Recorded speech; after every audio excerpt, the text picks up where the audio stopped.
Jennifer White. I'm the secretary treasurer. And like I said, I got this job because no one else is here. And I'd rather be sitting there. So we just wanted to thank everybody who came to, we had our beginner beekeeping class on Saturday. And we had a really good turnout. We appreciate anyone who was there to volunteer and help teach the class. And we've got some new members that will be joining. And so I thought it was a really successful class, and we're grateful for everyone who helped. Those of you who placed the group buy or bought in the group buy, that order has been placed and it's on its way. And so Shelly will be notifying anybody, everybody when it gets here. I think it's all getting delivered to Shelly's house. She lives in Linden, so it's kind of a central location. And then you'll pay me either check, cash, or Venmo when it comes in. And that's it for announcements. So we'll go ahead and start. My co-presenter Mike is not here yet, and he's, the swarm expert. So I certainly don't want to have to teach about swarms, but I can talk about splits. So let's talk about why do we split, when do we split, and how. So splitting is just, if your bees have made it through the winter, you're going to have to split your hive, or the bees are going to want to swarm. So swarming is their natural way of increasing their populations. And so we've got to, as beekeepers, we're trying to control that and keep them from swarming. And so we'll kind of talk about ways to prevent it. But sometimes you can't prevent every single swarm, and you won't catch every single swarm. But if we're vigilant and we're checking and we're doing the things that we need to, hopefully we can prevent them.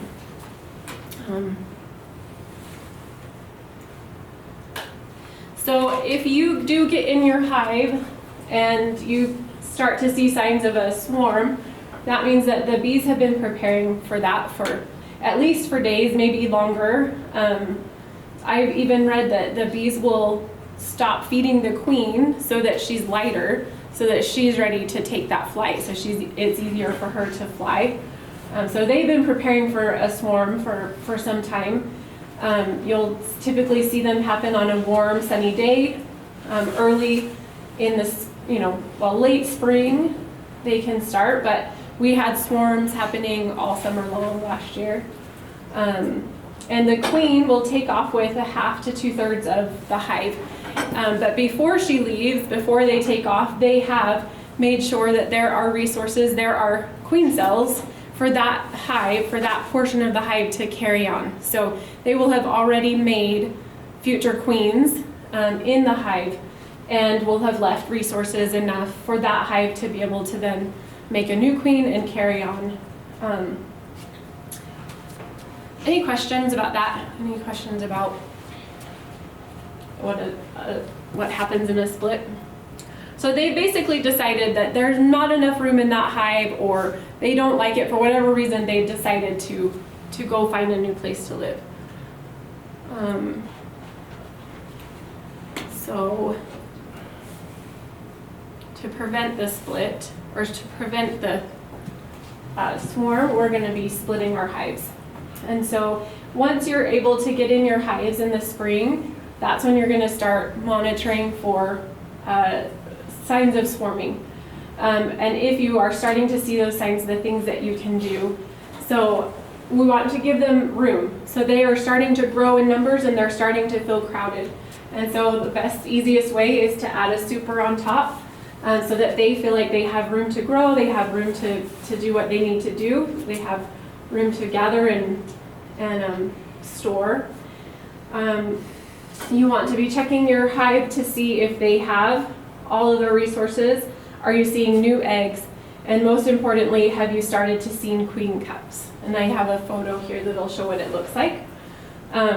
You guys know, you've probably heard of the difference. There's swarm cells and there are supersedure cells. I'll just go to that picture here.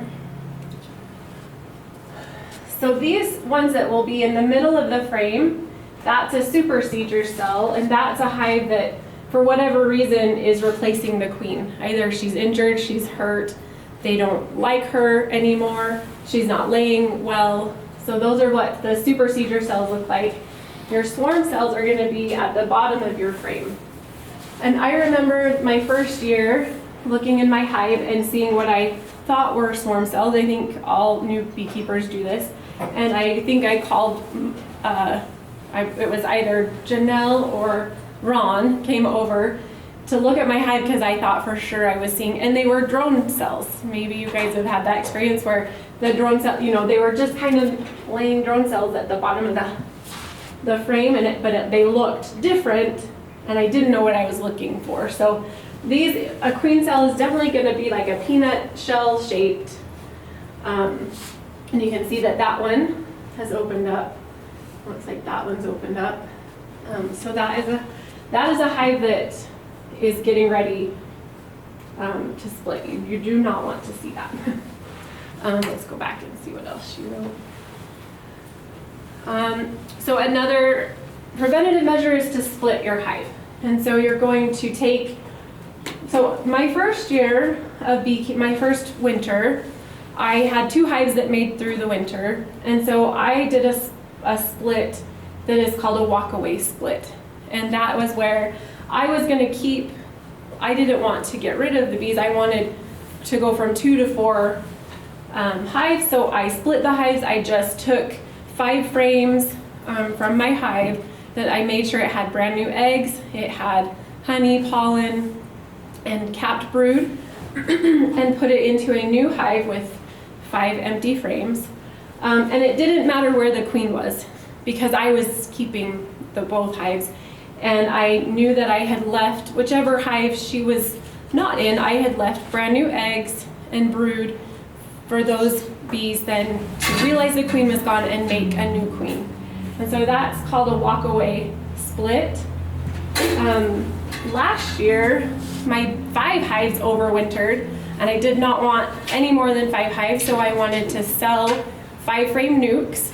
And so instead of doing a walk-away split, I actually did the same thing where I took 5 frames with everything, honey, pollen, new eggs, and capped brood, and put that into a hive. But I found the queen. I located the queen and I put her over in that new hive. Because when you're selling, what I was told is that you want the new queens and you're going to sell the nuke with those older queens. And my queens weren't that old anyway, they were 1 or 2 years old. And so that's how I did that split. So I had to actually locate my queen and move her over into that new hive. Do you guys have any questions about that? Those are the 2 types of splits that I've done. If you guys have other experiences, feel free to share other ways that you've done splits or any questions. Yeah? How did you locate the queen? Oh, it's so hard. I finally, it was my 3rd year, and I finally got to where I could locate the queen. But it's, typically she's going to be in those middle frames where the eggs and brood are, not always. But I think it just takes practice, because those first full 2 years of having bees, I was looking for her, but I never found my queen. So I'm getting a little bit better at it, but it was slow and going through each frame until I located her. So, and then I just used that frame and just transferred that frame over. Any other questions? So the one with the queen you put in your nuke you're going to sell? Yeah, yes.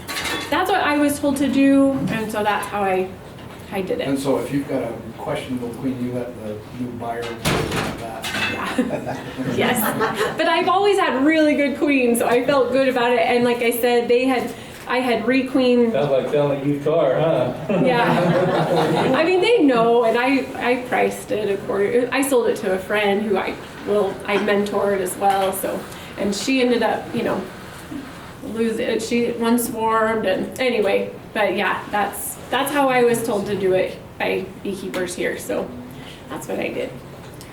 Any other questions? Do you ever try and prevent it, or is it always inevitable? You want to try to prevent it by, like I said, giving them more room. And, as soon as you see in your boxes, your frames are 7 you've got 7 full frames of bees, you're adding another box on top. And so hopefully you're always staying ahead of it. And so that's why our spring checks are so important, because they're building up their population really quickly. And so you're watching to check for 7 filled out frames. And as soon as that happens, add a box. One thing that helps quite a bit is move the top box to the bottom. But she's going to be up there, and just their nature to constantly want to go up.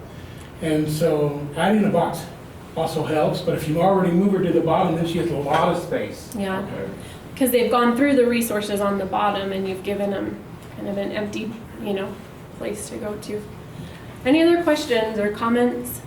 Yeah, I'm a little confused, so I Okay. have better luck with 2 deeps overwintering than a single. But if it's crowded and I add another box now, I have 3 deeps, and I'm not tall enough to. No, you can add a super at that point. If you did what he did, he talked about swapping your boxes, then she's got more space because she's put more resources up in the top, and that empty one is probably more empty because of winter time. So if you swap those boxes and then add a super, that's what I've done. I have 2 boxes that overwinter, and then when I see all those frames are getting filled out, then I add a super on top. So I would never do 3 deeps, but So can you, if you have, like if I've got 2 deeps, but I have an old queen, this year will be his 4th year, but she's been cranking. And so I want to I want to pinch and get new, so do I swap the boxes and give her the squeeze? Do a split. yeah. Who said that? Have a good queen like that, get her genetics. Yeah. Me too. Yeah. Have her make a new queen, and then you can use her genetics. If you want to keep her, you can keep her, but put her in a nuke box and see how she does. Okay, Yep. that makes sense. Have you done one before? A walk away? Yeah, or any type of I've split? done several walkways, and Okay. actually that's how this one Yeah. came to be, was a walkway. Yeah, the walkaway split was more successful for me for whatever reason. Doing the splits, I had to buy a couple different queens, so that was frustrating. But $35 a piece to buy a queen. But That's a bargain. yeah. That is hard. Any other questions about that? About splits? Let's see if there's anything else here. All right, I don't have Mike, so I'm just gonna do my best, you guys. He is our swarm coordinator, so if you do ever have questions about swarms, his number is on our website, and he is also a general contractor, so he does cutouts and stuff in buildings, and he's the guy. My first year of nope, it was my second year. I had my neighbor called and told me that there was a swarm of bees in her tree. It was likely my bees. I couldn't tell by looking in my hives because I still saw so many bees. But because it was just right over the fence from where I keep my hives, I assumed they were my bees.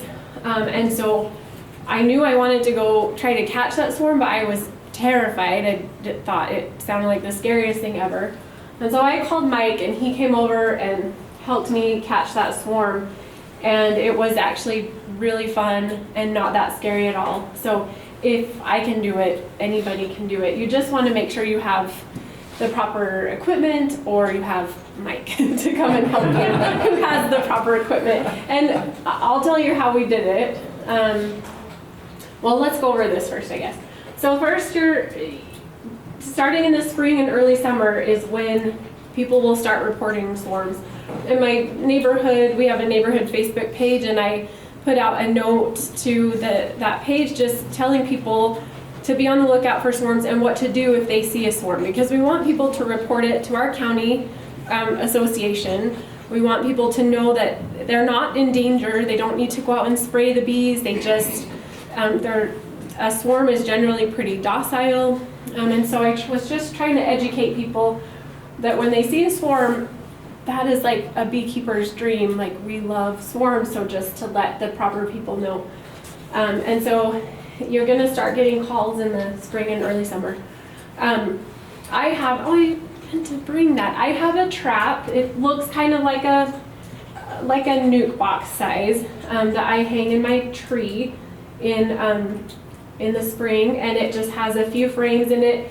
You can put something that attracts the bees, like a lemongrass oil, or there are even things you can buy that will attract bees, so that if there's a swarm in your vicinity, they're going to be attracted to that rather than going to a tree or fence or playground.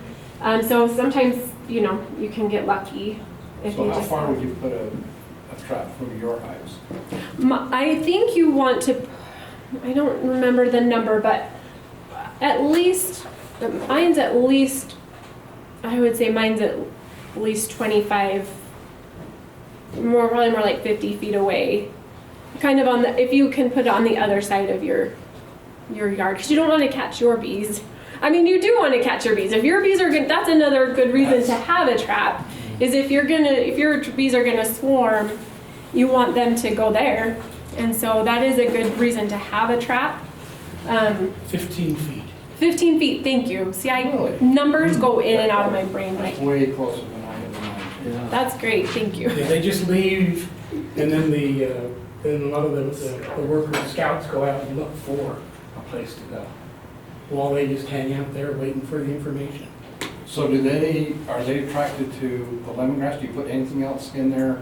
Frames, honey? You don't want to Frames. rob them. You want to rob them of honey, right? Train. I have empty frames in mine. I have a question for you. So you said that 15 feet, then the bees will hang out and then scouts will go look. So the scouts don't go look before they leave the regular hive? I don't know about that. Oh, Yeah, I think they do go scout out an area, they'll come back, and then they make their trip. They go find So them. if the scouts find the lemongrass before they actually depart the hive, you got a really good chance of staying there. Yeah, and that's really just a temporary location. That ball of bees that you see in a tree, they're really now scouting out a permanent location. And so that's why you've got to act really quickly on catching a swarm. And sometimes you have hours is all, so. We have a swarm list with the association that you can be added to. You have to be current on your dues. But Mike is really good about, you kind of want to say what areas you're willing to travel to, and then he goes down the list and tries to be really fair and equitable, make sure that everybody's getting a turn to be on the top of the list and get a phone call. Having your equipment ready, I wish he were here because he usually brings it. But what he brought to my house was a 5-gallon bucket, and he had it attached to an extension pole. And that was basically it that he brought to my house that day. I had an empty box, a medium box, which I was running deeps at the time. But that's what I had, and so he brought a ladder and he made me climb up into the tree. He was not going to do it for me, so I climbed up the ladder in my full suit, of course, and just stood under that big ball of bees, and you just ram the bucket into that ball of bees, and as many as you can. And I did it a few times until I had a big bucket of bees, and then you dump it. I climbed down the ladder and dumped it into my hive. Once you have the queen, those bees will just pour into that hive. And so it took me a few times. We kind of were watching, and Mike knows kind of what the bees are supposed to look like when they've got their queen and when everybody's doing what they're supposed to. But it took a few times to get that big ball of bees down into my hive, and we closed it up and we left it there for the rest of the evening so that all the bees could eventually, because her pheromones are still up in the tree, you'll still have bees kind of congregating back up there, but eventually they get the message that down there is where she is and that's where they want to be. Let's see. Any idea how many swarms were reported last year? I have no idea. You'd have to ask Mike because they all go through him, but yeah, I couldn't even tell you how many. Let's see, they are usually docile. They're not protecting a hive or a home, so they're not as aggressive as normal. Their stomachs are full of honey at the time because they've taken as much with them as they can from the original hive. So these are the supplies. So you're going to want a box that you can put the bees into. That swarm filled that one medium box. It was a lot of bees. A light colored bed sheet or tarp. Does anybody know why you want that? Oh, just before, to put your box on top of that? Right, and they'll crawl up that. I don't know why they like it so much, but Okay. when you have brush and grass, it's not as easy for them. Okay, that is good. That makes sense. A bee brush, pruning shears. I guess Mike did have to trim a few branches for us to be able to get that bucket under the hive. That lemongrass oil, which is an attractant for them. Bait box with, I don't know. Oh, is that talking about your swarm box in your yard? And frames with old comb that will help attract them too. So here's what a couple of the swarms looked like. The one in my neighbor's tree was just hanging. You know, it's amazing, but they were just hung from a portion of the branch, but just hanging down. Okay, here we go. See, I didn't look at these because I thought that was Mike's part. Where to put a bait box. So you're going to put it up in a tree. Do you know about how high you want it to be? The bait box? It's better up higher. There's been a number of studies done on them, and the higher ones are generally better. Okay. You have to be reasonable about it. You know, you've got to be able to get to it, but Okay. 8 feet, 6 to 10 feet. Okay. And if you have a Y in your tree, like in that tree right there, Yeah. one of the books I read, the bees are attracted to that part of the tree where the branches come down. So if you can put your box like right in that Y of the tree, then they're kind of generally attracted to that area. Awesome. Thank you. That's good. Yeah. Question, I noticed your other one had a wide opening. How do you keep other bees, like wasps and things, from going in there? I'm wondering if it maybe had see, it has a screen so that you can close it down. So it has that opening, but you can also close it down to just have it venting. Is that what your question was? Bees moving in? What's that? Other bit like wasps moving in while you're waiting? I don't think so. It's not, they're not gonna be in there for very long and, If yeah. you had honey in there, there would be, but I you don't don't know want how to honey. put frames of honey in. to- Yeah, and you don't want to fill the entire box up because they actually go in and measure the box.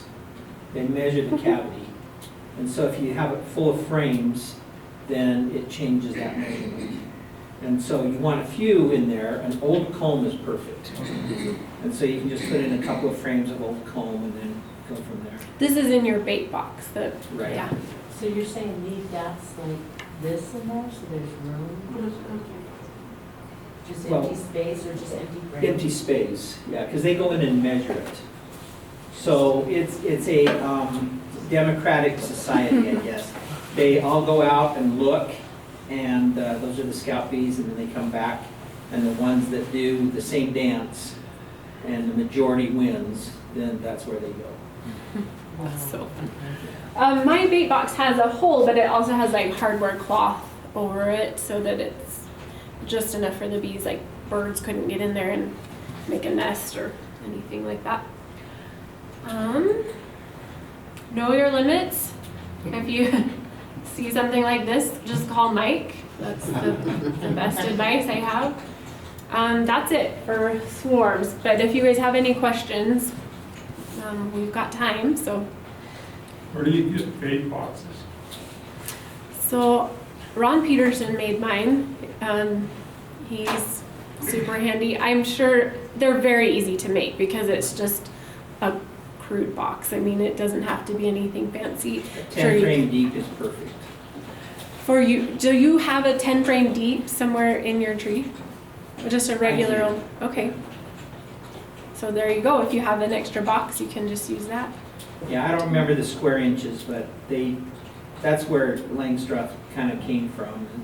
And they figured that that's about the size that they're looking for. Wow, that's the 40 one. liters. 40 liters? That's correct, thank you. Awesome. Any other So do you questions? cover the bottom of the box with something? I mean, a length stuff is Yes. open on both ends. Yes. So you cover the So a bottom. bottom board. With cardboard or something?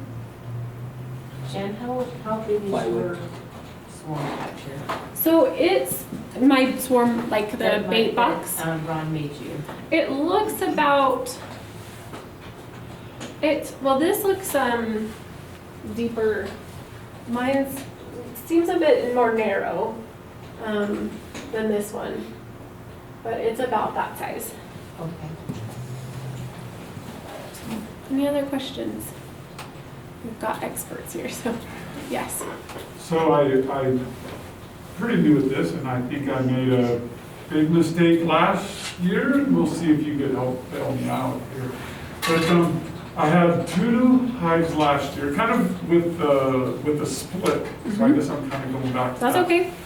And I had my 2 boxes, and then I put the super on the top, and that's where I left it. I was told, don't take any honey from your bees the first year. I had 2 hives, and I left it on there, and I would peek in once in a while, hoping I could get a frame or something to taste, but I left them alone. And I got busy. I missed my responsibility to take off the super to get them ready for the winter when you just have the 2 boxes. And so I left it in there. I left the honey there for these 2 hives to eat off during the winter. I did remove the queen excluder off of the top so the queen can get up there too. So they overwintered with 3 boxes. They all made it through the winter. Okay. Where do I go? Where's the queen at? And how do I do it? Should I shape the top one down so she's in there somewhere and then put the excluder back up on top of my second one? I'm in a pickle now. At least they survived the winter, so. Yeah, that's and they're something, loaded. I opened them up a week ago during that warm spell, and even that top box is jammed full That's of bees. awesome. That's They're good. gonna want space. Should I hurry and throw a 4th one up on it now? Need to do a split. You can take those boxes and you'll reverse them. Mhm. They'll move up instead of moving down most times. If you reverse them, you'll be in good shape. If you give them too much space right now, they might freeze. So when you move the boxes straight in place, do you have to make sure that the bees have been shaken down into the bottom box? Because how is the queen going to go down if she's in that? The bees follow the queen follows the bees. You don't need to overthink it. At that point, it doesn't matter. Yeah, it's pretty simple. So we're assuming winter's passed, okay, when we're talking about this. You don't go out there tonight and Right. switch them. Don't do any of Or do this a yet. split or anything like that. Mhm. Because if you take that empty box and you switch it, you could have half your brood at the top Yeah. of the bottom box and half the brood in the bottom of the top box. So when you split them, now the brood is switched and they're on either end. So they may not have enough nurse bees to take care of them. So once we're past winter and it looks pretty good, hopefully. Mhm. Consistently good You weather. just have to gauge it. You gotta get in there. Don't be afraid of them. Get in there and study the bees. Then you do a walkaway split or another type of split to be able to take those bees and split them up. Part of their genetics is to swarm. So it's kind of like taking a young married couple and, say, stay away from each other. They're going to split. That's how they propagate. And so you've got to create that swarm, or they'll do it themselves. Yeah, I'm talking with Ron. He said in the springtime, then we'll do the split. He also told me I better get 2 more boxes, and I guess I missed the order by a couple of days or so. So he sent me to IFA, I guess. Is that the second best place to go get stuff? But anyway, he said he would come and help. And but some of you mentioned in the meantime, with the jam full, and not now because it's cold, but the next warm spell, should I throw another super on the top, so now I'm 4 high, or just wait till Ron comes over in the springtime I and think helps me do the split? Do what Coleman said and flip your boxes. That'll buy you more time because then they've got some more room. I would do that, don't you think? So- Then, The tighter you keep them right now, the better they'll be. The warmer. The capped brood produce their own heat. So once they're capped, they're producing heat. If you give them too much space, it'll be good, it'll look good, and then all of a sudden you'll get that cold snap. And if they're kind of all over, and if you start moving frames around, they won't have enough bee coverage to cover that larva. And so they won't freeze and die necessarily, but they will shrink that nest down. But if you keep it tight, then they're able to grow that brood nest naturally. And I don't know, in my hives, I like to keep them as tight as can be for as long as possible. And you end up getting more bees. It's kind of counterintuitive. So don't put the 4th on, wait I'd till wait it's a while, yeah. split time. Yeah, till they're like just crammed in there. But you Okay, can invert the yeah. pollen in a second. Last month they mentioned before a split, you want to start feeding pollen patties, and they mentioned either the first part of March or the middle of March. When do we start putting pollen patties on? I mean, my bees last week were bringing pollen in. pollen in. Yeah. I think mid-March. What do you think? Do you do pollen patties, Coleman? Yeah. Mid-March? Yeah, about this time. Because once you start feeding them, You gotta stay. you have to keep feeding them. But And they if you are keep gonna grow. What's I that? said, but if you keep them tight, you can kind of mitigate it. If you loosen them up and you start feeding them, then it starts, I don't know. Let them kind of do their thing this time of year, Okay. but keep it tight. Tight meaning, because we were saying like 7 to 10 frames filled out, you're adding. It's You- the same idea of like, you can get greedy with splits. In theory, you can split a hive like a ton of times, right? You could do 2-frame splits, but you gotta have the bee coverage in order to take care of the larvae, in order to grow the nest. So the more nurse bees you have, the more eggs that queen can lay and they can take care of. So the more bees you have, the more bees they will produce. But if you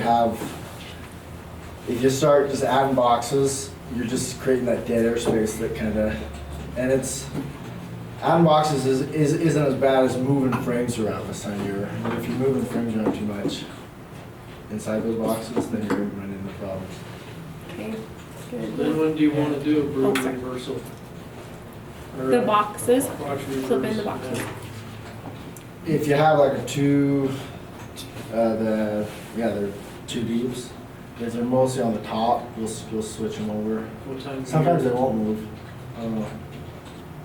I've never Yeah, swapped. different. I've never swapped A mine. lot of people I think don't. I'm gonna try it this year, You but I just never split it have. instead of Yeah, I've never switching. swapped them yeah. Yeah, most times you really don't.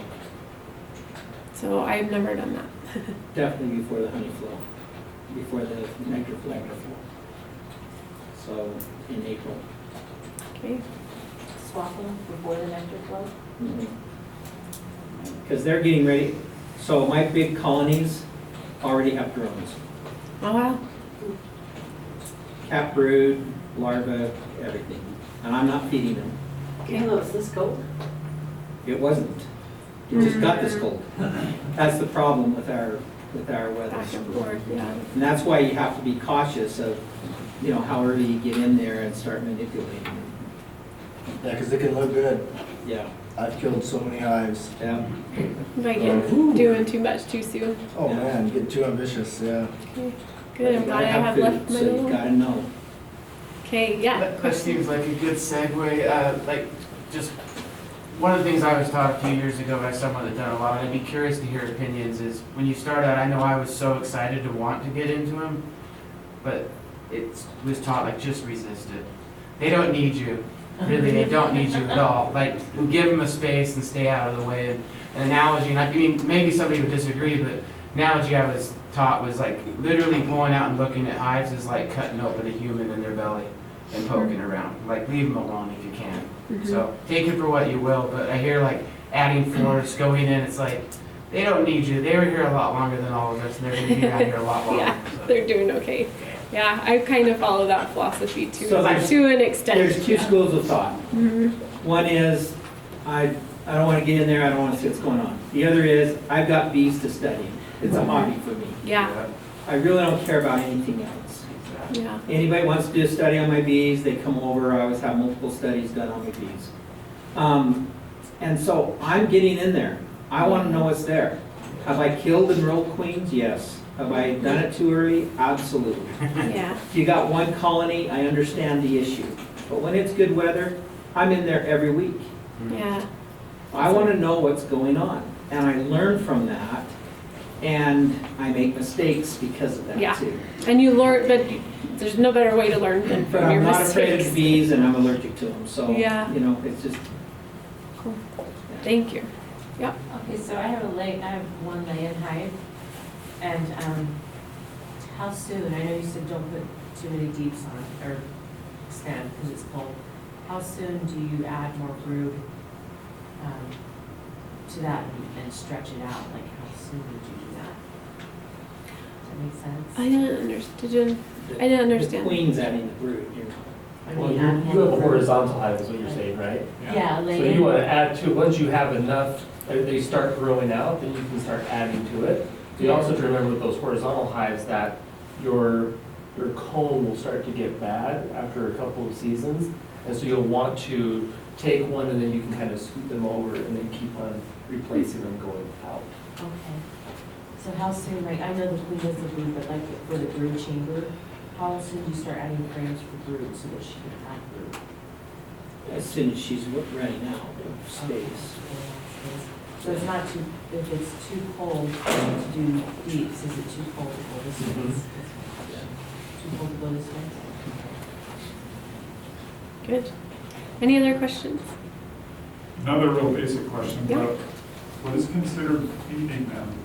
Is it Feeding? pollen? Is it pollen patty? Because you say don't Yeah. feed them or you have to keep going, but I heard some of you putting candy boards early. Does that mean you now have to feed them forever? Is a pollen patty considered feeding?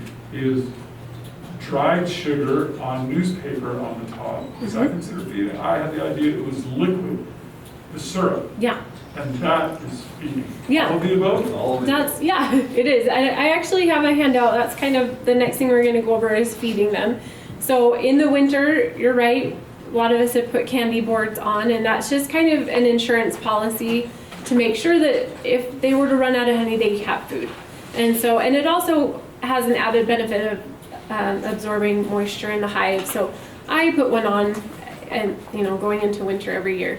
Once the weather, that's all you want to do right now. Once the weather is consistently over 60 degrees, then you start feeding them a 1-to-1 sugar syrup. And so, and I've got this handout. I don't know if I'll have enough, so if you don't want a paper copy, you can just take a picture of it with your phone. But it just has quantities and ratios, and it's kind of helpful. So you're doing the 1-to-1. It's recommended that new hives, you feed them all summer long. That's what we just taught them in our beginner beekeeping class.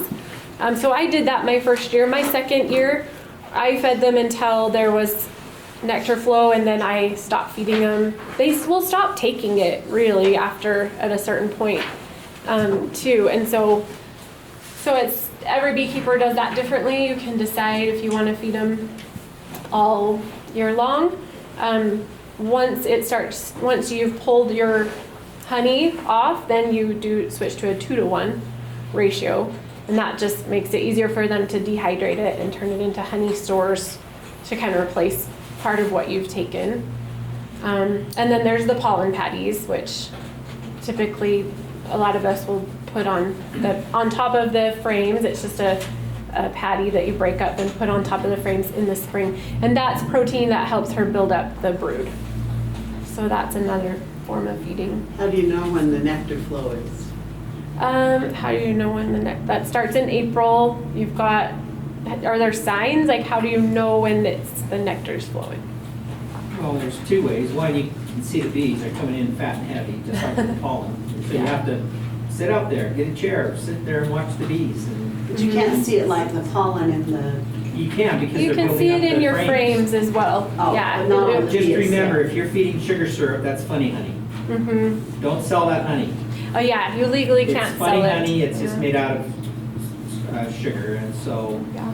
if you want to eat it, you can eat it, but, you know, like some, they'll just leave it for the next year. But usually, once the nectar flow starts, they're not interested in your sugar syrup. Yeah, they kind of stop eating it. But if we, like last summer was super hot and dry, and I started feeding them again, you know, just, so they had something. It was that super, you know, we had that really long drought. So you know, I put it back on and they were taking it, so. Any other comments or questions about feeding? Ron suggested put some newspaper on the top, and I put a half a bag of just granulated sugar and put the lid on. Is that any different than the syrup? Better No, for 'em, worse? you did that for winter or, I did that about a week ago. oh, I don't know, is that, Yeah, anybody have feelings about that? Don't feed it with sugar, so just straight sugar, because No liquid. they'll freeze Okay. inside, they'll freeze inside out, but they have to water. But 1-to-1 sugar will stimulate the queen and stimulate the bees to start laying. And helps them build Yeah, wax. Sugar won't. Yeah. So, Oh, sugar water, but sugar won't. Is that what you're saying? right. Wow. They'll still, like, I figured mine started laying in February, a little bit. And so, you notice I break all the rules, but anyway, they started laying at that time. Okay. But they really started laying about just before this cold snap hit, when we had that warm period. Do you put pollen patties on your hives? I've just been dry feeding this year, Okay. but I usually do put pollen patties on. Okay. If they don't like it, they won't eat it. Yeah, that's the same thing, like they'll eat it and once they don't want it anymore, you'll just have dried up pollen patty, you just throw it out. So Jen, is it okay if I scan this and send it out for newsletter? Yeah, that'd be great. Okay. And I can email it, if anybody didn't get it, I can email it to you tonight too.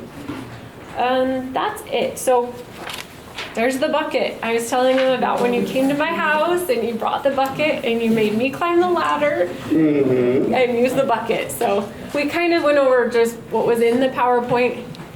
So very basic.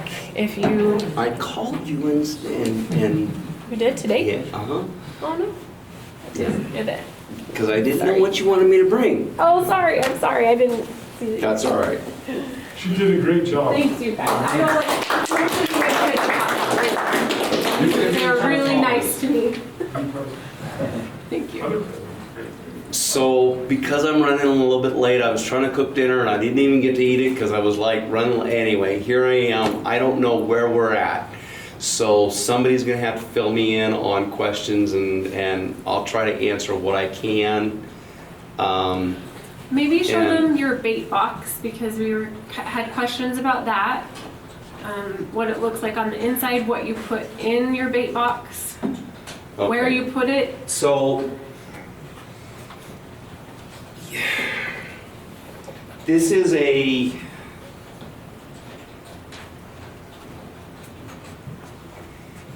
swarm capture, bait boxes, two different things. So I'll cover this, and basically it is a 4-frame nuke. It's approximately the right size, whatever. I have latches on it to keep it closed so that when I do transport it, I don't necessarily have to really strap it down. However, I do strap these straight to trees. So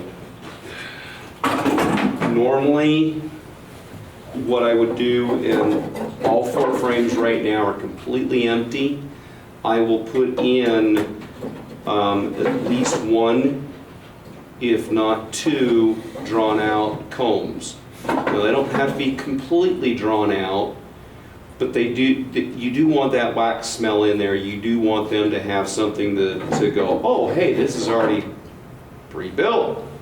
Who doesn't want to move into a home that's already got some options?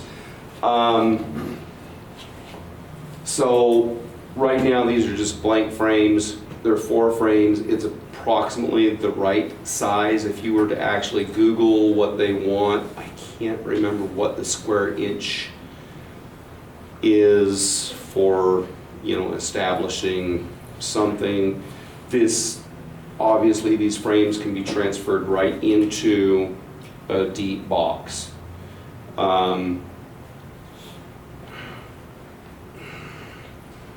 You don't want to give them completely nothing to build on, because when a colony swarms, those bees have gorged themselves on the honey that's within that existing colony. So they have a lot of stores that they're bringing into this colony. They want to have something to build upon. Their wax glands are going nuts. They need to get something going. So you do not want to really literally have all frames all drawn out, because they're going to go, we need some place to go with this wax, and we need to get rid of it, and this might not be the best option. But if you leave them some room to build, then all of a sudden they're going, okay, we can disperse the wax, the fat that we have on our bellies, and we can build on this. So that's why you really don't want to have a fully drawn, completely built colony for them to go with this doesn't work. You don't want to overwhelm them with space, so having a 10 frame out there, it'll work. And if that's the only place they've got to go, then they'll go there. But this tends to be a 4 to 5 frame nuke, winds up being about the best option for them as far as size. Obviously limited space, something that you can close up easily. You're wanting to, on swarm traps, go out typically at about dusk or a little after. Close that entrance, close the top entrance, because I have a top entrance on this as well. And pull it off the tree after you've got the swarm, transport it to where you want to go, leave it sit there for 3 or 4 days, open it up. In that same location, you're going to move it from that location to a new, just over here, you put the 10 frame box in, you take all these frames, you put them in the 10 frame box in the location where it was at. Everybody's happy, they're coming back into the same location. Go. So you said open it up, so for 3 days it's shut? No. Oh. No. So, bring it home, I set it up. Okay, leave it sit there for 2 or 3 days. But open the hole so they can fly in? Yeah, Oh, open, okay. so that they can orient to this location. Now, obviously, they're going to explode inside this. After about 3 days, just take this, set it off to the grass, put your 10 frame deep box on there, pull these frames out. They're oriented to right here. Put the 10 frames in it, close it up, take this, go stick it on another tree. No bees are in here, obviously, because we've transferred them all into here. Obviously, if there are any residual bees, I mean, we're talking, move it over here. Within an hour, this box is going to be empty. All the bees are going to be going back over here.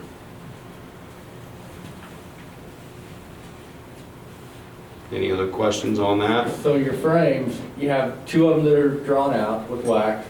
2 drawn out. The others are just foundation or nothing? Foundation. Foundation, okay. Okay, you don't want nothing on them. You want that foundation in there, because if you don't put that foundation, they'll cross chrome it. So 2 empty frames, 3 empty frames-ish, at least 1 drawn out comb, mostly. Maybe a little bit of honey on that frame, Usually I'll do two drawn out combs, foundation, a little bit of honey on the 2 frames that I have if possible. Because you want them, you know, they're hungry also, obviously. Yes, they gorge themselves.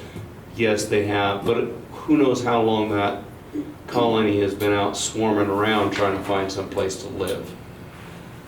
Locations of swarm traps, typically if you can find a feral colony and set it up about 50 feet away from that feral colony at about this level to about 12 foot. I mean, here's probably ideal because you can still just get a small step ladder, pull it off the tree and get it to wherever you want to go with it or whatever you've attached it to. I've caught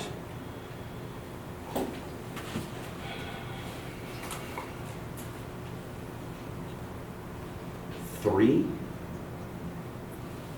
swarms off of one feral colony down in Mapleton. Off of one feral colony. I caught one, Randy Bunker came and got one, then I caught another one. But it was all off the same feral colony. So if you know people that have feral colonies and they're okay with it being in the tree, absolutely. If you can set a swarm trap up near that within 50 or 60 feet, 100 feet, obviously lemongrass. If you have dead queens that you've put in, like on Saturday when I was doing the bee class, I keep all of my dead queens. So if you have a dead out, go through it. Find that queen, stick her in some alcohol. When I bait my traps, I bait it with a Q-tip, both ends, dipped into the queen, alcohol, set that in there, and dip a lemongrass, both ends of the, and I stick it in the right on top of the frames. Would you repeat that again about the queen and the alcohol? Okay, so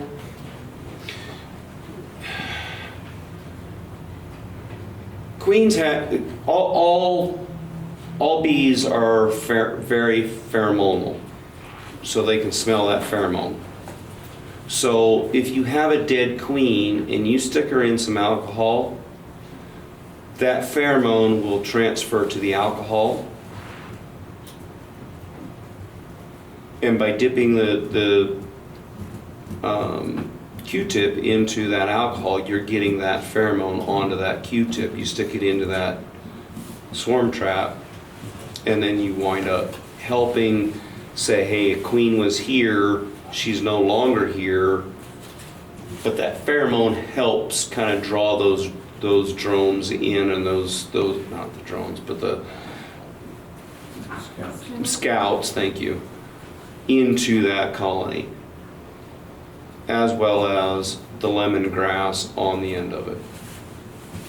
Because that lemongrass is that scent that they throw off saying, hey, the queen's in here. Old queens, they sell, it's called Swarm Commander. Yep. You can buy it on Amazon. Yep. Friendly, same thing. Same thing. A little bit goes a long way though. A little bit yes. Don't do too much, that'll hurt you more. Yeah, a little bit, not a ton. Like I said, I dip that Q-tip in both ends, and that's all that goes in there. Then on top of the, Right on top of the frames. And the same Swarm Commander. Swarm Commander. It's pretty cheap, it's like $10. It comes in a spray bottle.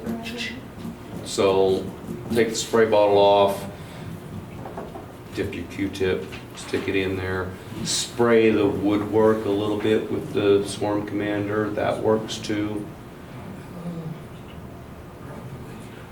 Go ahead. So is it rubbing alcohol or? Just rubbing alcohol. Yeah, just rubbing alcohol. Don't waste the good stuff. Yeah, don't waste what he said. Although with gas prices, who the heck knows, you know, it's all gonna be good stuff.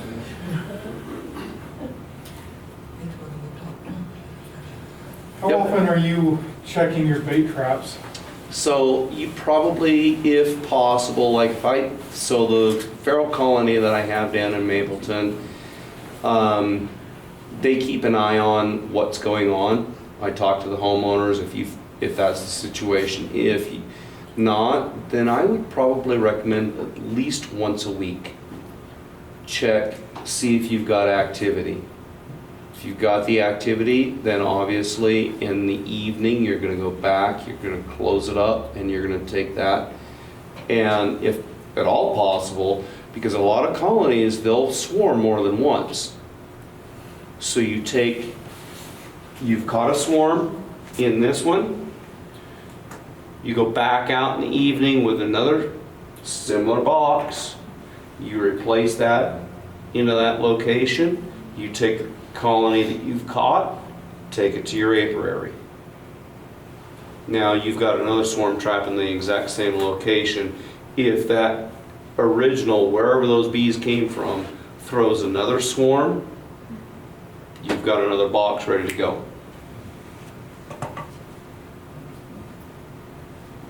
What time of year did you start the boxes like that? I would say May, June. Mostly you're going to be looking at May and June where you're really looking at swarms.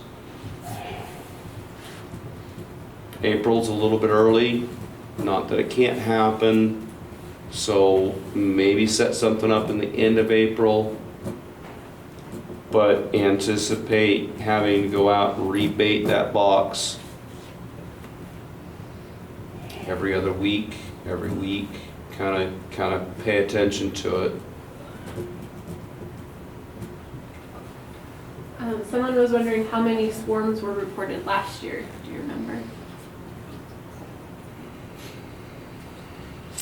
I think I had all of 10, maybe 15 that were actually called into me. It was weird last year. Year before last, I had probably 50.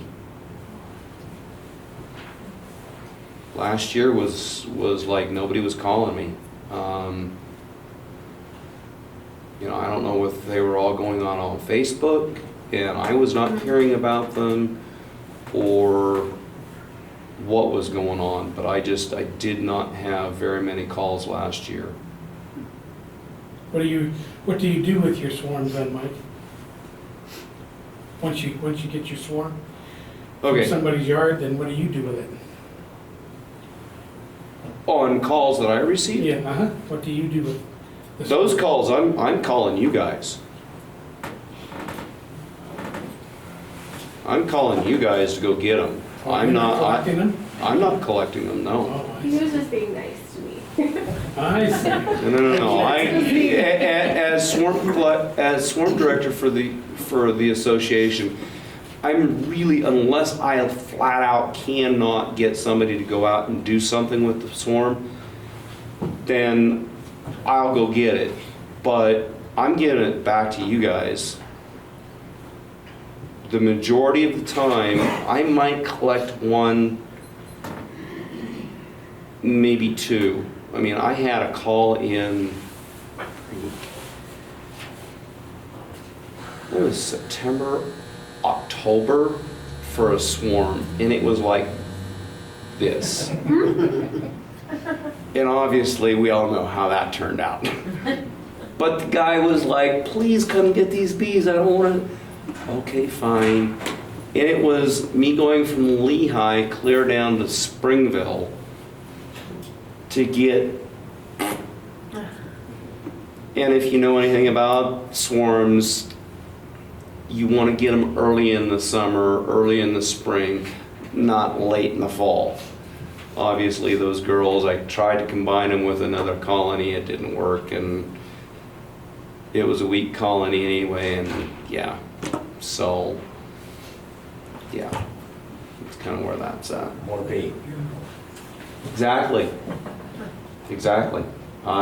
That dead out, I cleaned it out when was the meeting? Saturday?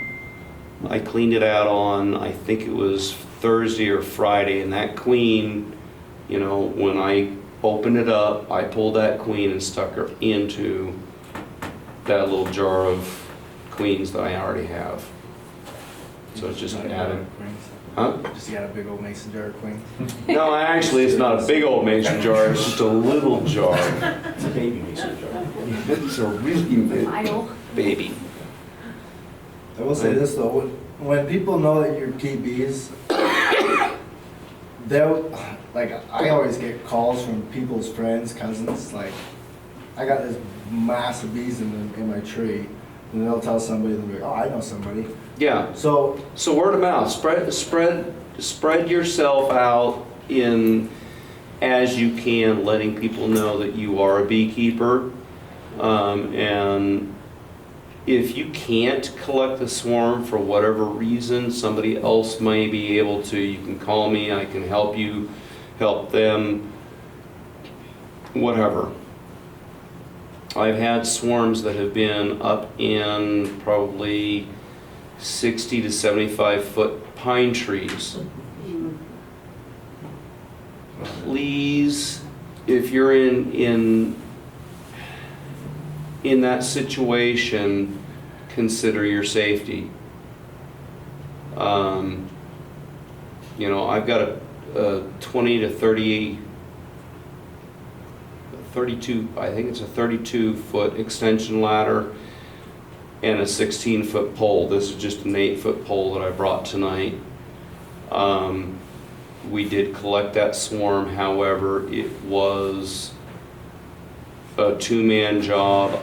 The ladder got tied off, and it was precarious. But don't just go, I'm going to risk my life for this, because it's just not worth it. Okay, pay attention. If you've got a ladder that long and you're dealing with something like that, watch for power lines. That's the worst thing you can do, is smack your ladder on a set of power lines and then be hating life, because that'll reach out and bite you really quick. It'll bite you, yeah.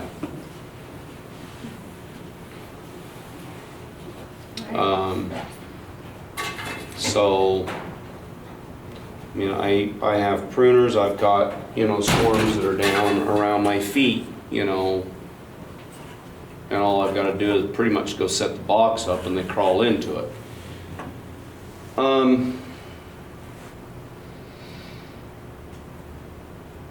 Here's something that I've kind of picked up.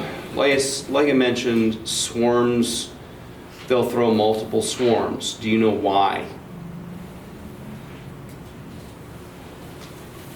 Okay.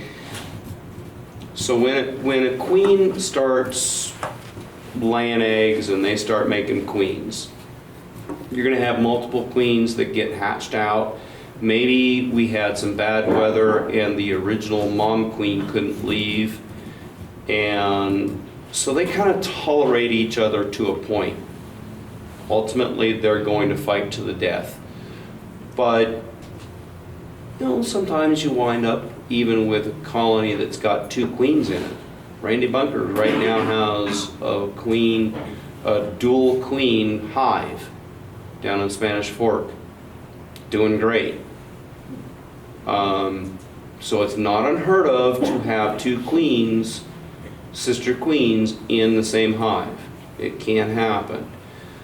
But you'll have 4 or 5 queens that hatch out very, very close to each other. They'll throw a swarm off because, yeah, great, we're taking off. Normally the mother queen will leave prior to those hatching out, but if that doesn't happen, she takes off. The sister queens, daughter queens, whatever, they don't know what's going on. They fly out at the same time. So one of the things that Don Kucherman, the fat bee man, if you don't know who I'm talking about, has suggested and done is we've got our swarm, boom, we've got our swarm. We've got our hive over there and we've got a sheet. Actually, we've got a sheet. Hives right here.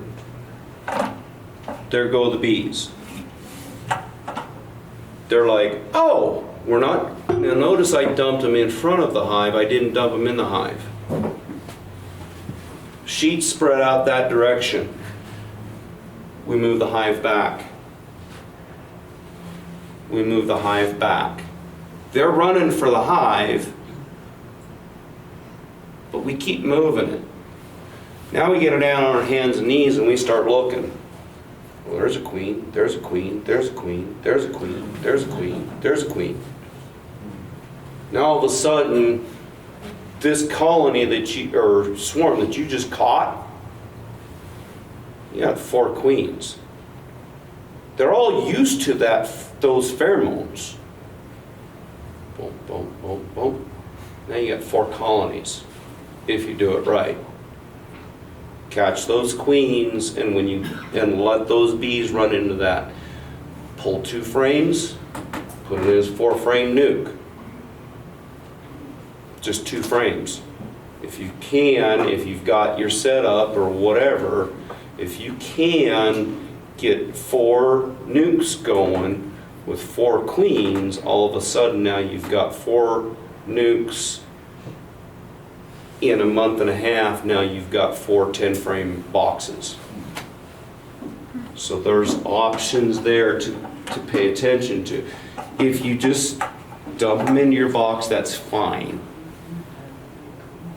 I've done it quite a few times where I catch a swarm and I just dump it in the box. Whatever queen survives out of whatever queens were in that, then the strongest survives. Survival of the fittest. Is that common to have more than 1 queen? Yes. Very common. On a swarm. In the swarm. In a swarm. Right. Not in something, well, even in something you wind up catching in a bait box, yes, it's still common. But like I said, by the time you get there, more than likely, those 2 queens or 3 queens, 4 queens, they've fought it out, and you're going to find just 1 queen.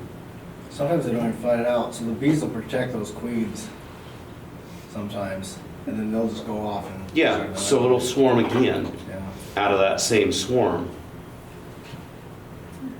So by the time you get there and you've got, what you've got, they've already either decided we're going to take and swarm off, or I caught 1 swarm that was 25, probably almost 25 pounds worth of 2 boxes worth of bees. It was a huge swarm. How many queens were in there when I got there, I don't know. It was kind of I got this situation, come get these girls. Okay, yeah, come get them. Knocked them in at like 6 or 7 o'clock at night, the best I could. Went back the next day after they had oriented to that 2 deep box. Went back that next day in the evening after they had all settled in, closed it up, and I took them away. But that was a 2 trip. So it was like 6 or 7 o'clock at night. Couldn't get all the bees in there, but I got the majority of the bees in, left that box there, let them orient to that box, went back the next night, picked him up, took him home. But like I said, it was almost 25 pounds worth, 25 pounds worth of bees. It was huge.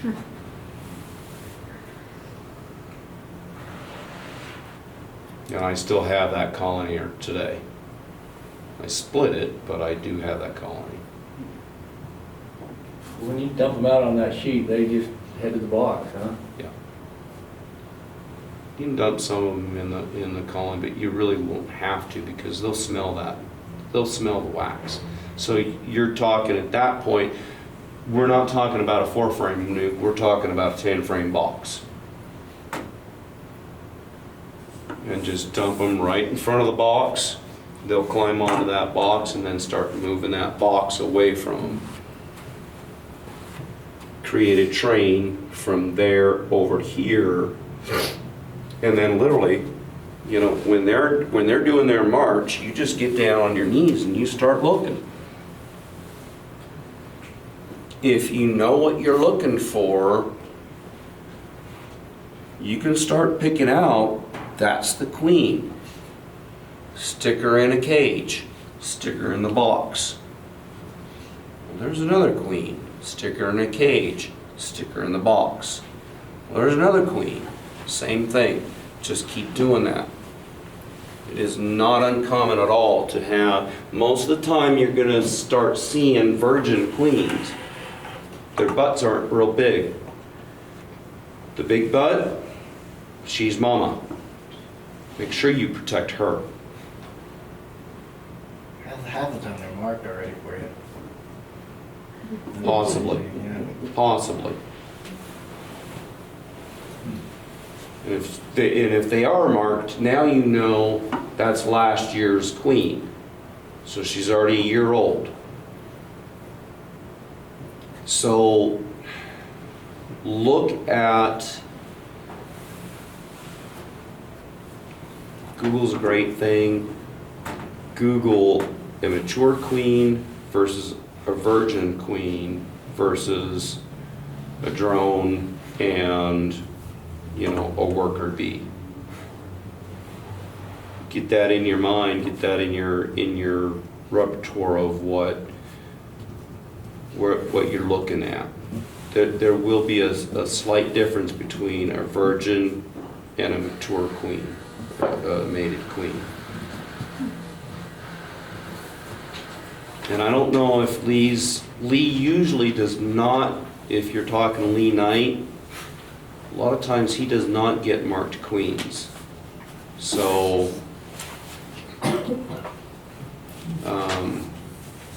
if you're getting them from IFA, you think they're marked? They weren't last year. They weren't last year? No. Okay. One I got anyway, the nuke I got was denied. So ask when you're getting your colony or you're getting your packages, ask whether they're marked or not. Look, obviously you're going to see the queen. If she's marked, great. If she's not, you know, there's several of us that have marking pens. If you want her marked, we can come out and mark her for you. If she's not, They're like $6 on Amazon. yeah, the pens aren't. Tube and a pen. Yeah, you can buy the pens. They're like Yeah. $6 a piece. I was still worried. The marking thing, I didn't bring my kit with me, otherwise I'd pull it out and show you how it all works. I mean, the marking pen is like $6 and the actual deal to marker yourself is pretty cheap. It's like $20 and you can use that.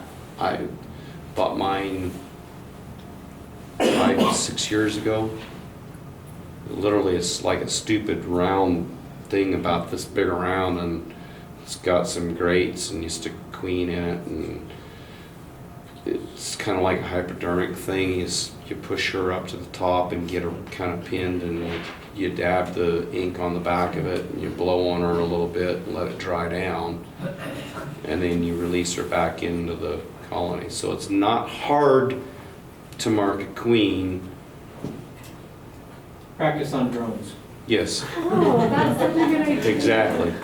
You don't even need the two if you, If you can catch the queen and hold her, if you're holding right. Yeah. hold her right, you don't even need, you're right. You don't need, you can just in your fingers. But don't do it with your new queen for the year that you just. Yeah, Yeah, yeah. that's good. Unless you're seasoned and know what you're doing, like, because you definitely don't want to roll one of those legs, because if you roll her leg, they may reject her. Even if you like mark her head on accident, which happens, Mark her what? you mark her eye or Mark her her wing. eye, wing. Sometimes they'll clean it, sometimes they'll reject it. Yeah. Clipping wings.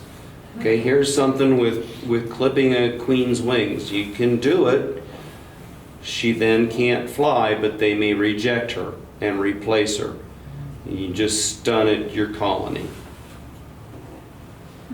The point of clipping is not to keep them from swarming either. It's, Yeah. you clip a queen because sometimes they'll rub that paint off.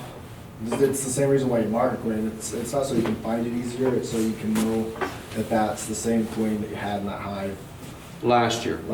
or that's the one that you put in there. Because sometimes they'll supersede, and if you don't have a mark, you won't even know. But it is convenient for inspections. Oh, it's super. Oh yeah, it is It's super stuff, convenient. yeah. But again, if you haven't caught on, we're really not necessarily, when we're doing our inspections, we're really not looking for the queen. We're looking for the evidence that the queen's there. Eggs and larvae.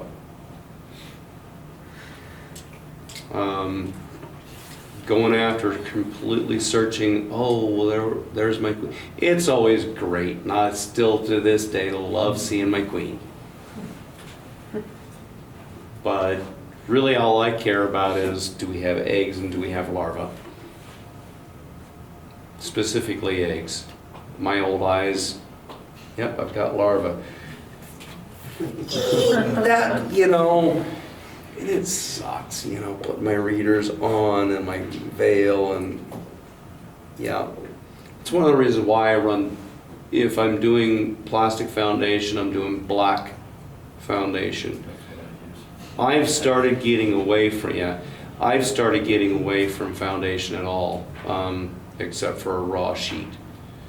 But that's gonna be something that, as a new beekeeper, if you're doing this, I would really recommend you stay away from that because it offers its own challenges. In our heat and what we've got going, the foundation has a tendency to do this in the hive, do this, and then all of a sudden you start getting a lot of cross combing. It's a challenge, so if you're just first year beekeeper, second year beekeeper, I would recommend you just stick with the black plastic foundation for your hives. If you can't get the black, obviously, get what you can, but just steer away from the raw foundation. The raw foundation does offer you the opportunity to do cuts. So if you get, queen cups in there, you can cut those queen cups and you can stick them into something like this and start another colony. So there are advantages, but you have to weigh those advantages to your skill level. What can you do versus what can't you do? And it is cold as crap in here. What is up with this? Sorry, guys. I realize that we're in the second winter, but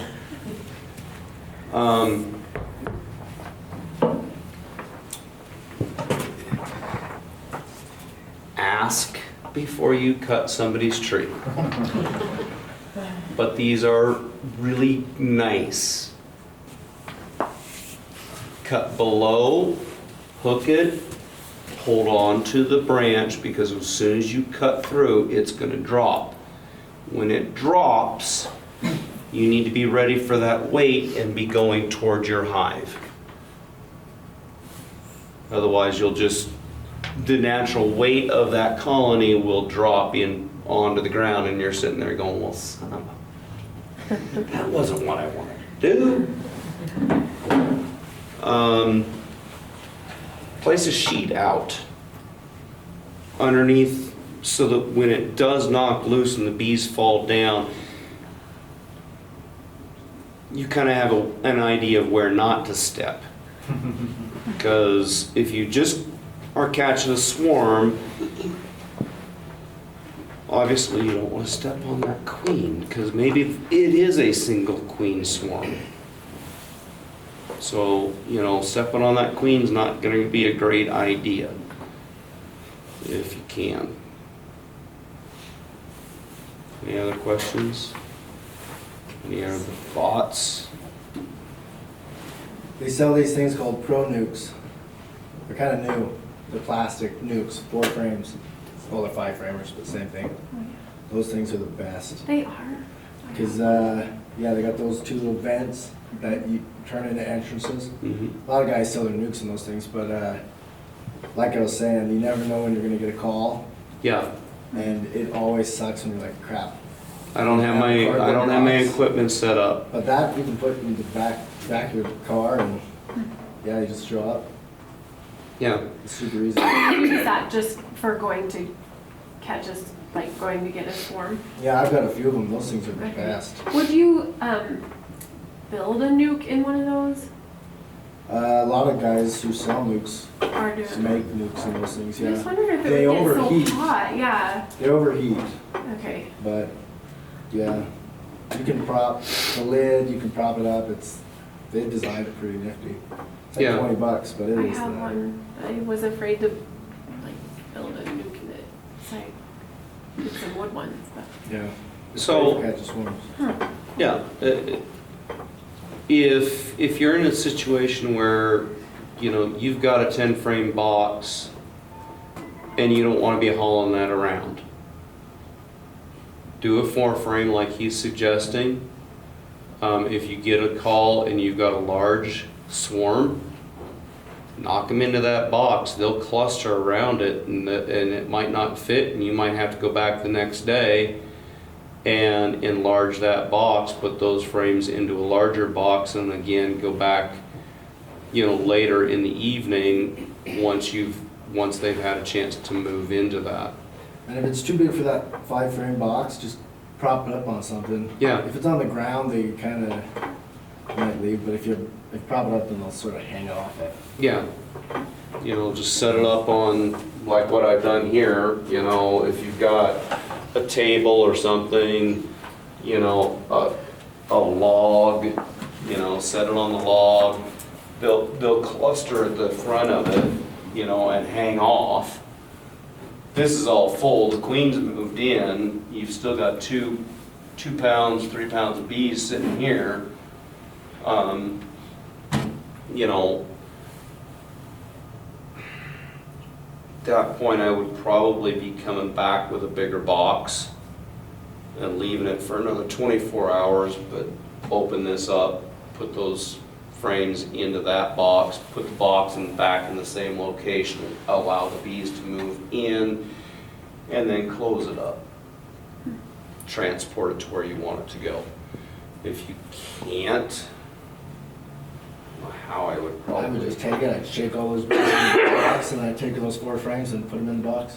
Yeah, at that point, yeah, I think where he would be going would be even a garbage bag around, garbage bag, that's a bad thing, okay? But if I'm in a bind, garbage bag around those bees, brush them off, close it up, take this and the bees, take them to my apiary. You are not keeping these bees in that bag for more than about an hour. They're gonna overheat, they're gonna die. So it's a, maybe even take the garbage, if the big bag's big enough, encapsulate the whole thing, but you need that ventilation. They'll suffocate quick in a plastic bag. So I don't like suggesting plastic bags, but in all push comes to shove, I mean, you do what you need to do. Go ahead. So when you moved my hive last summer, you put a screen around the opening, Mm-hmm. and it's with a staple gun. Is that something that Yes. a better idea? Okay. Yeah, like I said, when you transport them, you're gonna need to close this up somehow. I typically, I'll take, and I've got some hardware cloth that's 1/8 inch, I'll cut it to this opening and shove it in there, make like a wedge? taco wedge, shove it in there. Whether I staple it or don't staple it, as long as it's solid and it's not gonna move around and I'm not gonna move, you know, be losing bees, we're good. You know, close my top entrance down, however it winds up wanting to close down. And we're good. This is a swarm trap. You know, on an actual swarm where you're knocking them into the box, a little bit of a different story. I mean, you're gonna have bees that are flying around and doing all, that's why I'm saying, if you're catching a swarm, it's at 10 o'clock in the morning, you may want to come back at 5, 6, 7, 8 o'clock at night and then transfer those bees, close it up. But you're prepping for that. So a lot of the time what you need to do with catching a swarm is be prepared prior to me calling you, saying, hey, there's a swarm over here in Pleasant Grove, Orem, Spanish Fork. Be prepped for it, be ready for it. Like he said, he's got, you know, his equipment already set up in his vehicle. He probably has nippers in his vehicle. He probably already has the hardware cloth. He probably already has, you know, a bucket, possibly a ladder. I will do what I can to give you as much information prior to going out to where that swarm is at. Is it on a fence? Do you think you're going to need a bee vac?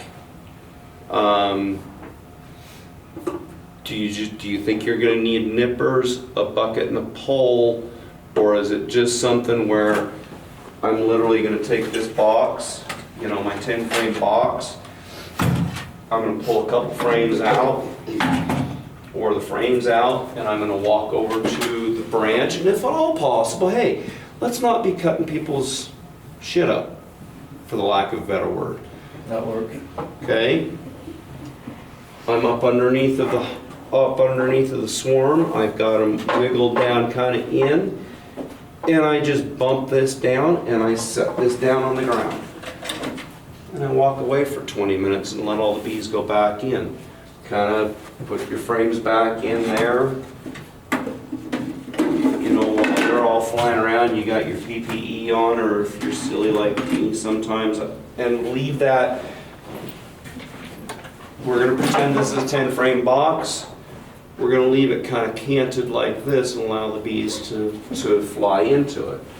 Set it down somewhere, if it's easy and it's convenient, set it down somewhere about like this level so you can go pick it up easily and get it into your vehicle. If it's on the ground, it's on the ground. Know your limitations. No one understands those limitations. I've got clips on here. If you don't have clips, be prepared with, you know, a ratchet strap. Something to secure this box so that when you're transporting it, it's not sliding around and you're not losing bees. I don't know how much of this you already covered. No, none. So if I'm rambling on stuff you've already got, tell me to shut up. No, it's good. This is an Ecobee box from Al Chuback with, well, it's his hardware. I don't know if he built this box or if I built the box, but either way, that's his hardware. But a ratchet strap, what else do you use? Yeah, that's the biggest thing is you always forget the top and the bottom. Top and bottom. Don't forget your top and bottom. They separate on a normal hive, but on like, you're gonna want one that's either screwed to the bottom or Push comes to shove, if all you've got time to grab is a cardboard box and a frame, or 2, 3. I was swimming once and a swarm landed in the tree. I shimmied up it in a swimsuit with a cardboard box. Came back 2 hours later, it was still there. So Yeah, you improvise. you improvise. The bees aren't going to really be picky. And they're not going to be real aggressive. That's why sometimes I'll wear my PPE and sometimes I won't. Most of the time when I get stung with a swarm, it's because I've pinched a bee, not because they've been aggressive. What about you? Yeah, I've got videos of me like scooping them up. Yeah. But yeah, sometimes they're mean, but not normally. Just don't be the guy that shows up with your full bee suit and then you're sitting there telling the homeowner or whatever, like, oh no, they're not aggressive. And like inviting them in while you're fully garbed out. Like, I don't know. Yeah, That happens sometimes. It's all good. Do what makes you It's comfortable. like, if somebody's gonna be in a suit, put them in a suit. Yeah. Or the veil. Yeah, and if they're not comfortable, don't really encourage them to come real close. I mean, you can go up to them and say, I'm comfortable around the bees. If you're not, don't come over here.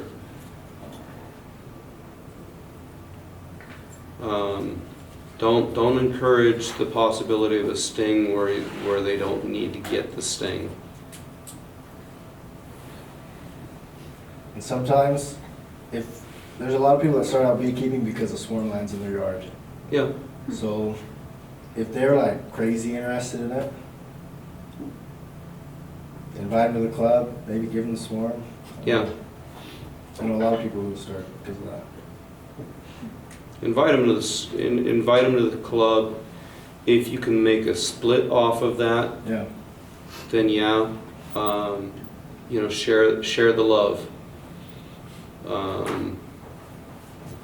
They're probably not going to be set up right away, obviously, but if they've got, a couple $500 or whatever they want to throw at it and jump into it, and you can help them out with giving them basically the swarm back, that's getting another beekeeper out there that, is a great thing and encourages that warm and friendly feeling that we want to have within this community of beekeepers.